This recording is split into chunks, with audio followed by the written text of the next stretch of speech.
ጤና ይስጥልን እንዴት ናችሁ? የፖድካስቱ ቤተሰቦች በያላችሁበት ሰላም እንድትሆኑ ምኞቴ ነው። ፖድካስቱ ተመልሷል። ዓለም ዋንጫ በአሁኑ ሰዓት እየተከናወነ ይገኛል። ትኩረቶች እንግዲህ የዓለም ዋንጫው ውድድሮች ላይ እንደሚሆኑ ግልጽ ነው። ከዛ ባለፈ ግን ክለቦች ተጫዋቾችን ለማዘዋወር እንቅስቃሴዎችን ማድረጋቸው የማይቀር ነው። በተለይ በውድድሩ ላይ የሚገኙት ላይ ትኩረት ያደርጋሉ። ከዛ ውጭ ግን ሲዝኑን ጥሩ የሆነ ፐርፎርማንስ ላይ የነበሩ ተጫዋቾችንም ለማዘዋወር እንቅስቃሴ ይጀምራሉ። ከዚህ ውስጥ የእንግሊዙ ሻምፒዮን አርሰናል አሁን ትኩረቱን በሙሉ የመስመር ማጥቃት ላይ ያሉ ተጫዋቾችን ወደ ቡድኑ ለማምጣት እንቅስቃሴ እያደረገ እንደሆነ መረጃዎች ይጠቁማሉ። አብዛኛውን የቡድኑ የማጥቃት በተለይ የቀኝ ማጥቃት እንቅስቃሴ ላይ የሆነ አቅም መጨመር ፈልጓል። ኢንቴሊጀንስ ማሳደግ ፈልጓል። ሚኬል አርቴታ ወደ መሃል እየሰበሩ የሚገቡ ተጫዋቾችን ይበልጥ በማሳደግ የማጥቃት እንቅስቃሴውን ጥሩ የማድረግ ፍላጎት አለው ተብሏል። ያው የአርሰናል ትልቁ ችግር የነበረው የመስመር ማጥቃት ላይ ያለው ዳይናሚዝም ነው። አብዛኛውን የተጫዋቾች መዳከምና ተጫዋቾችን በሚተካበት ጊዜ ውስጥ የሚፈልገውን ኢነርጂ ከነኚህ ልጆች አለማግኘቱ ሚኬል አርቴታን በአሳለፍነው የውድድር ዓመት በተወሰኑ ጨዋታዎች ላይ እንዲቸገር አድርጎታል። ስለዚህ ሜክሽፍት ሀሳቦች እንዲኖሩት የተሻለ ጥራት ያለው የተጫዋቾች መተካካትና ልውጦችን ይፈልጋል። ሻምፒዮን የሆነበት ቀን ላይ በተደረገ አንድ ቃለ መጠይቅ እየተመለከትኩት የተጫዋቾች አቅም ምንጨምርበት ሲዝን ነው ብሎ ነበር። በቀጣዩ ዓመት የተሻለ አቅም ያላቸው ተጫዋቾች በቡድናችን ውስጥ ማካተት እንፈልጋለን። እነዚህ አቅም ያላቸው ተጫዋቾች አማራጭ የሚሰጡን መሆን አለባቸው ነው ያለው ሚኬል አርቴታ። እንደ አማራጭ በተለይ ተጋጣሚን ታሳቢ ባደረገው እቅዳችን ውስጥ የተሻለ መሆን የሚችሉ ልጆች በብዛት መኖር አለባቸው። ይሄንን ማድረግ የምንችል ከሆነ በሁሉም የውድድር መድረኮች ላይ የተሻለ መፎካከር የምንችልበትን ኢነርጂ፣ እውቀት፣ በራስ መተማመን ይሰጠናል የሚል አስተያየት ሰጥቷል። ስለዚህ አርሰናል ከወዲሁ በክረምት የተጫዋቾች የዝውውር መስኮት ትኩረት አድርጎ ሊያመጣቸው ከሚችላቸው ተጫዋቾች መካከል አንዱ የስኳድ ተጫዋች የሆነውን የክሪስቶስ ሶሊስን ነው።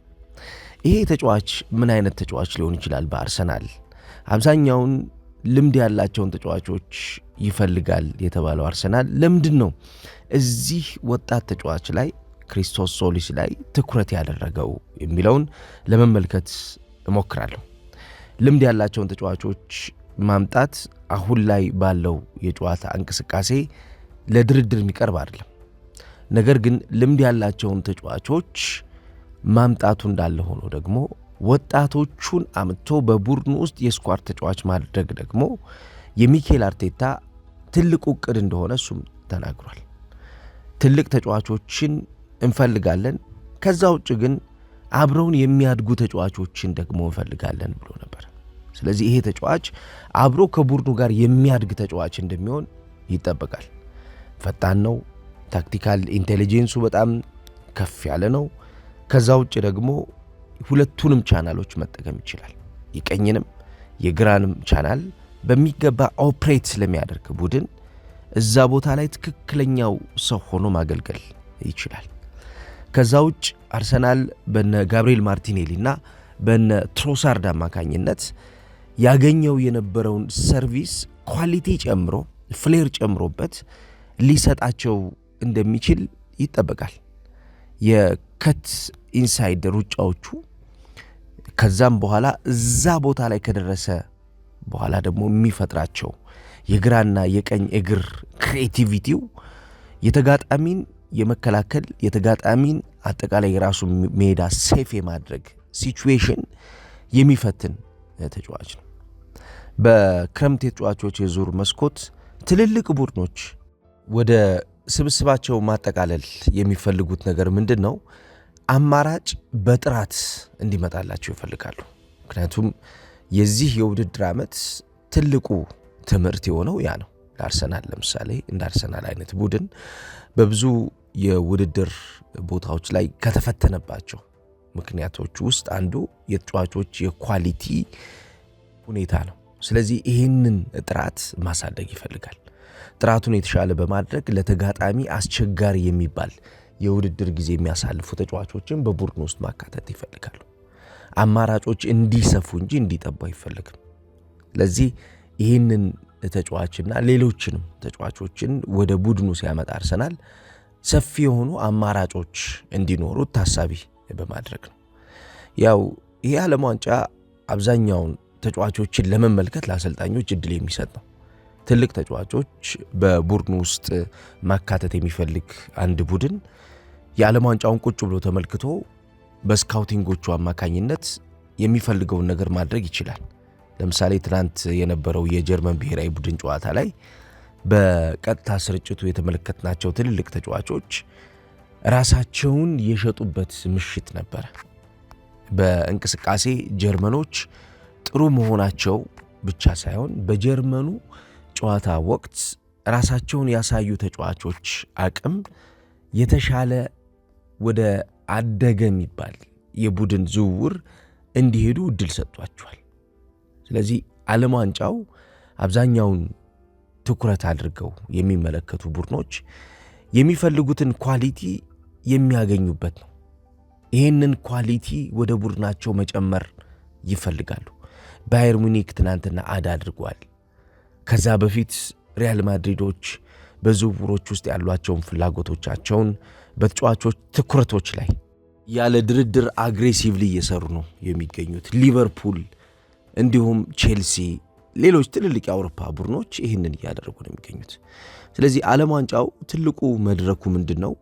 የውድድሩ ኳሊቲ ተጫዋቾችን፣ የውድድሩ ጥራት ያላቸውን ተጫዋቾች ቡድኖች ከወዲሁ በመፈለግ የስኳድ አባል የማድረግ ስራዎቻቸውን እየሰሩ ነው የሚገኙት። በእንቅስቃሴ የጎደለባቸውን ነገር ለማግኘት ይህ ዓለም ዋንጫው ብዙ ነገር እየጠቀማቸው እንደሆነ ተመልክተናልና በዛሬው ፕሮግራም የምንመለከተው አርሰናል አይኑን የጣለበትን ይህንን ወጣት ተጫዋች ይሆናል። በእርግጥ ይህ ተጫዋች የዓለም ዋንጫው የትንታኔ ስኳድ ውስጥ ባይኖርም ዓለም ዋንጫው ላይ እየተሳተፉ በሚገኙ ተጫዋቾች ዝርዝር ውስጥ ባንመለከተውም ተጫዋቹ ግን ሲዝኑን ባሳለፈበት አቅሙ ሲዝኑ ላይ በነበረው ተጽዕኖ ግን አርሰናሎች እንደሚፈልጉት ግልጽ ነው።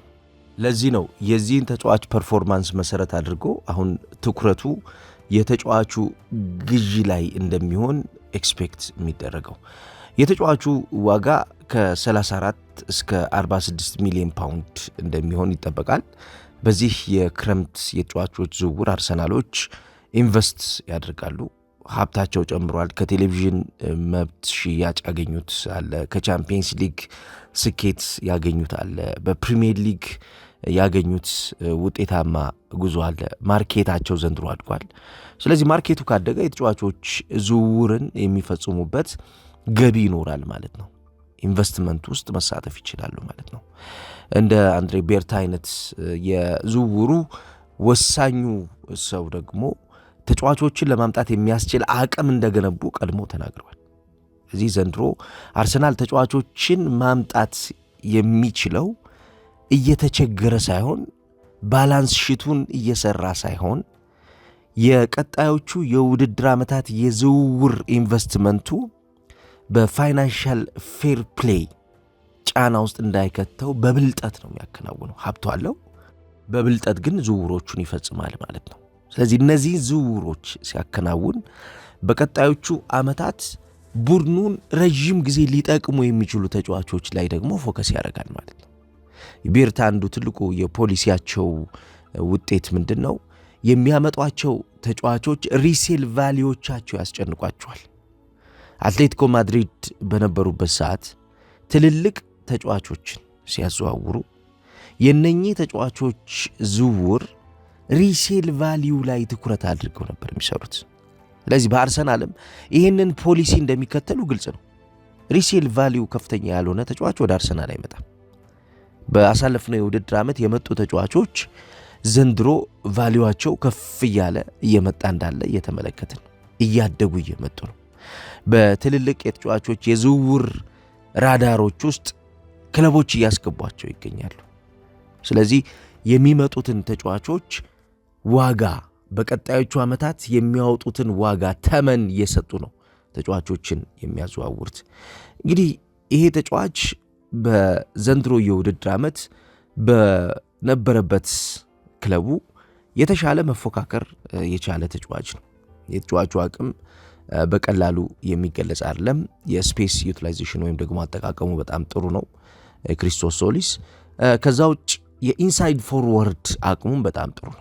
በተለይ ከኋላ የሚነጠሉ ተጫዋቾች እንደገና ፊት ላይ ደግሞ ብቻቸውን ተነጥለው የሚቆሙ አጥቂዎች ካሉ እነዛን ተጫዋቾች ሰፖርት ያደርጋል። ይህ ተጫዋች በተለይ እንደ ዮኬሬሽ አይነት ተጫዋች ተነጥሎ እንዳይቆም የክሪስቶስ ሶሊስ ሚና የማገናኘት ስራ ነው። ልክ አክቲንግ ላይክ ግሉ ነው የሚሉት እንደዚህ አይነት ተጫዋቾችን እንደ ማጣበቂያ ነው የሚያገለግሉት። የተለያየውን የማጥቃት እንቅስቃሴ የተለያየውን የተጫዋቾች ኳሊቲ እንዲገናኝ የማድረግ ፍቃድ ያለው ተጫዋች ነው። ኢንቨርት በሚያደርግበት እንቅስቃሴ ውስጥ ጎትቶ ይዞት የሚገባው ፔስ፣ ጎትቶ ይዞት የሚገባው የተጫዋቾች ቁጥርና ድራጋውት የሚያደርገው ወይም ደግሞ ከዛ ቦታ የሚያስወግደው የሚያስወጣው የተጋጣሚ የተጫዋቾች ቁጥር የተጫዋቹን ተፈላጊነት እንዲጨምር ያደረገ ነው። ያው የሚጫወትበት ሊግ የእንግሊዝ ሊግ ነው። በቀጣዩ ሲዝን አዳፕት ማድረግ ይጠበቅበታል። ካለው የፊዚካል ስትሬንግዝን ካለው የተጫዋቹ የአእምሮ ኢንቴሊጀንስ ግን በሊጉ ሊቸገር የሚችልበት እድል እንደማይኖር ይጠበቃል። ምክንያቱም ተጫዋቾች አብዛኛውን ከእንቅስቃሴ ጋር የሚቸገሩት በአእምሮ ሊጉን መቋቋም የማይችሉ ከሆነ ሊጉን ለመቋቋም በሚያደርጉት ጥረት ውስጥ የሚፈተኑ ከሆነ ሊጉ ላለው ኢንቴንሲቲ የማይሆኑ ከሆነ ሊጉ ላለው ኢንቴሊጀንስ የማይሆኑ ከሆነ ብቻ ነው የሚፈተኑት። ከሊጉ አጠቃላይ ጥራት ጋር ግን መቀጠል የሚችሉ ከሆነ ብዙውን ስኬታማ የሆነ የውድድር ጊዜያቶች ነው የሚያሳልፉት። ይህ ተጫዋች ምናልባት የአእምሮ ጥራቱ የአእምሮ ጥንካሬው በአርሰናል ዝውውሩ ከተጠናቀቀና የአርሰናል ተጫዋች የሚሆን ከሆነ ለሚኬል አርቴታ የሚሰጠው ነገር ቀላል እንደማይሆን ይጠበቃል። በተለይ 1-1 ማሸነፍ የሚችል ተጫዋች በመሆኑ የሁለት እግር አጠቃቀሙም እንዲሁ የተሻለ ለአርሰናል የማጥቃት ፔስ ጥራት የሚሰጠው ስለሚሆን ሚኬል አርቴታ የጎደለበትን ነገር በዚህ ተጫዋች ውስጥ ማግኘት ይችላል። በእግር ኳስ እንቅስቃሴ አንዱ መሰረታዊ የሚባለው ነገር ምንድን ነው? የክሪኤቲንግ ኦቨርሎድስ ወይም ደግሞ የተጋጣሚን የመጫወቻ ስፔስ በራስ የተጫዋች ቁጥር ማብዛት ማለት ነው። የተጋጣሚን የመጫወቻ ስፔስ በራስ የተጫዋቾች ቁጥር ማብዛት ተጫዋቾች መፍትሄ ያለው እንቅስቃሴ እንዲያደርጉ ያግዛቸዋል። ወደ ተጋጣሚ የሜዳ ክፍል በሚገቡ ሰዓት አስበው ገብተው ስራዎችን እንዲያከናውኑ እድል ይሰጣል። ተጋጣሚን በሚጫወቱበት የጨዋታ ታክቲክ ላይ እርግጠኛ እንዳይሆን ያደርጉታል። ይህንን ነው አሁን ሚኬል አርቴታ በቀጣዩ ሲዝን የሚፈልገው። ምክንያቱም እንዲበታተን ሐሳባቸው ትክክል እንዳይሆን በቡድን የማጥቃትና በቡድን ጫና የመፍጠር እንቅስቃሴ ውስጥ አደረጃጀታቸው የወጥነት እንቅስቃሴ ውስጥ እንዳይገባ ተጫዋቾች አብዛኛውን ጊዜ በክሪኤቲንግ ኦቨርሎድ ውስጥ እንዲሳተፉ ይፈልጋል። ይህ ተጫዋች በክሪኤቲንግ ኦቨርሎድ ተጫዋቾችን ጎትቶ ማምጣት የሚችል ነው። የቡድን ተጫዋቾቹን 1-2 ንክኪ እያደረገ አንግል እየፈጠረላቸው ስቦ ወደ ተጋጣሚ የሜዳ ክፍል እንዲመጣ ማድረግ ይችላል። ስለዚህ ይሄ ለሚኬል አርቴታ ፖዚቲቭ ነገር ይሰጠዋል ማለት ነው። ምክንያቱም ወደ ተጋጣሚ ሜዳ የሚገባ ተጫዋች ተጋጣሚ ሜዳ ከገባ በኋላ የተጋጣሚ ሜዳ እንቅስቃሴ ውስጥ ተገኝቶ የሚፈጥረው ጫና በኳሊቲው ስለሚመዘን 1-1 ደግሞ ማሸነፍ የሚችል ኳሊቲ ስላለው የተጫዋች አርሰናል ለሚፈልጋቸው ድግግሞሻይ የሆኑ የማጥቃት እንቅስቃሴዎች የሆነ የሚሰጠው ኢንፑት ይኖራል ማለት ነው። ስለዚህ በሚያድጉ እንቅስቃሴዎች ውስጥ ቀጣይ ከፍ እያሉ በሚመጡ የጨዋታ ጫናዎች ውስጥ የዚህን ተጫዋች ኳሊቲ ያገኘዋል ማለት ነው። ተጫዋቹ የሚጨምረው ነገር በርከት ያለ ስለሚሆን ማለት ነው። ከዛ ውጭ የተጫዋቹ አንዱ ትልቁ ኳሊቲ የሪከቨሪ ሩጫዎቹ እጅግ በጣም አስገራሚ ናቸው። በአንድ ጨዋታ 5.4 ሪከቨሪ ሩጫዎችን ማድረግ የሚችል ተጫዋች ነው። ተመልሶ የቡድን የመጠቃት እንቅስቃሴን በመሸፈን ቡድን ካለበት የመጠቃት ጫና ቶሎ ሪከቨር እንዲያደርግ እድል ይሰጣል። ስለዚህ ቡድን ያለበትን የመጠቃትን ጫና ሽፋን ለመስጠት እንደዚህ አይነት ተጫዋቾች በቡድን ስትራክቸር ውስጥ መገኘታቸው የቡድንን ጥንካሬ ይበልጥ ሕይወት ያለው ያደርጉታል ማለት ነው። ተጫዋቹ ከ5 በላይ የሆኑ ሪከቨሪ ሩጫዎችን ማድረግ የሚችል ከሆነ ወደ 6 የተጠጉ ሪከቨሪ ሩጫዎችን ማድረግ የሚችል ከሆነ ለቡድኑ የጋራ እንቅስቃሴ የሚሰጠው ሚና ቀላል የሚባል አይደለም። በአንድ ወቅት ሚኬል አርቴታ ከሪከቨሪ ሩጫዎች ጋር በተያያዘ የሰጠው አስተያየት ለዚህ ማሳያ ነው። የበርንመዙ ጨዋታ ነው አስታውሳለሁ። በበርንመዙ ጨዋታ አርሰናል አንዱ ትልቁ ፈተና የነበረው ምንድነው? የሚሸፈኑ ስፔሶች በስፋት ይፈጠሩበት ነበር። እነዛ የሚሸፈኑ ስፔሶች በተጫዋቾች ከቨር መደረግ የነበረባቸው ናቸው። ተጫዋቾች ከቨር ባለማድረጋቸው ተጋጣሚ አፐራንድ አግኝቶ ተጋጣሚ ብልጫውን ወስዶ ሲቀጣቸው ተመልክተናል። ስለዚህ ማስተካከል የሚገባን ልናጠቃ በምንሄድባቸው እንቅስቃሴዎች ውስጥ ወይም ደግሞ ጥለናቸው በምንሄዳቸው እንቅስቃሴዎች ውስጥ መሸፈን የሚገቡንን ቦታዎች በስርዓት መሸፈን ይኖርብናል የሚል አስተያየት ሰጥቶ ነበር። መሸፈን የሚገቡን ቦታዎች በስርዓት መሸፈን አለብን ማለት በስርዓት የማይሸፈኑ ብዙ ስፔሶች አሉ ማለት ነው። ስለዚህ እነዚህ ስፔሶች ደግሞ ምን ይሆናሉ? የተጋጣሚ ቡድን እንቅስቃሴ የማሰቢያ ጊዜ ይሆናሉ ማለት ነው። ተጋጣሚ የማሰቢያ ጊዜ ካገኘ ተጋጣሚ የማጥቃት እንቅስቃሴው ላይ የተሻለ ይሆናል ማለት ነው። ተጋጣሚ የማሰቢያ ጊዜ ካገኘ ተጋጣሚ የጨዋታ እቅዱ ይሳካለታል ማለት ነው። ስለዚህ የጨዋታ እቅዱ እንዳይሳካለት ምንድነው ማድረግ? የማሰቢያ ጊዜውን ማሳጣት ያስፈልጋል ማለት ነው። ስፔሱን መቆለፍ ስለሚያስፈልግ ማለት ነው። የስፔስ ክልከላ በአንድ ቡድን ውስጥ በጣም መሰረታዊ ነገር። አንድ ቡድን ተጋጣሚን ሊበልጥ የሚችልበት መሰረታዊ የሚባለው ነገር ስፔስ የሚከለክልበት ንቃቱ። ስፔስ የሚከለክልበት አንደርስታንዲንጉ ትክክል ካልሆነ ያ ቡድን በጨዋታ እንቅስቃሴ ውስጥ በእንቅስቃሴ ሂደቶች ውስጥ ሆኖ ይበለጣል። ስለዚህ በእንቅስቃሴ ሂደቶች ውስጥ አንድ ቡድን እንዳይበለጥ በእንቅስቃሴ ውስጥ የሚፈጠሩ ድክመቶችን እያረመ መሄድ ይኖርበታል ማለት ነው። በተለይ ስፔስ መሰረታዊ ነገር ስለሆነ ማለት ነው። ይሄንን ለመሸፈን ከሚያስችሉ ኢነርጂዎች መካከል ይሄ ተጫዋች መስጠት የሚችለው ነገር እንዳለ ኤክስፔክት ይደረጋል። ከዛ ውጭ የዚህ ተጫዋች አንዱ ትልቁ ኳሊቲ የሚባለው ክሊኒካል ፊኒሸር ነው። እንደ 10 ቁጥር ሆኖ የሚያገለግል ተጫዋች ቢሆንም ከዛ ባለፈ ግን ማጥቃቱ ላይ የመጨረሻው ሳጥን ላይ የሚኖረውን ያጨራረስ አቅም ግን ሚኬል አርቴታ መጨመር ይችላል። ምክንያቱም ሾልኮ መግባት ይችላል። የተከላካይ መስመር ተጫዋቾች ያላዩትን ስፔስ ማየት ይችላል።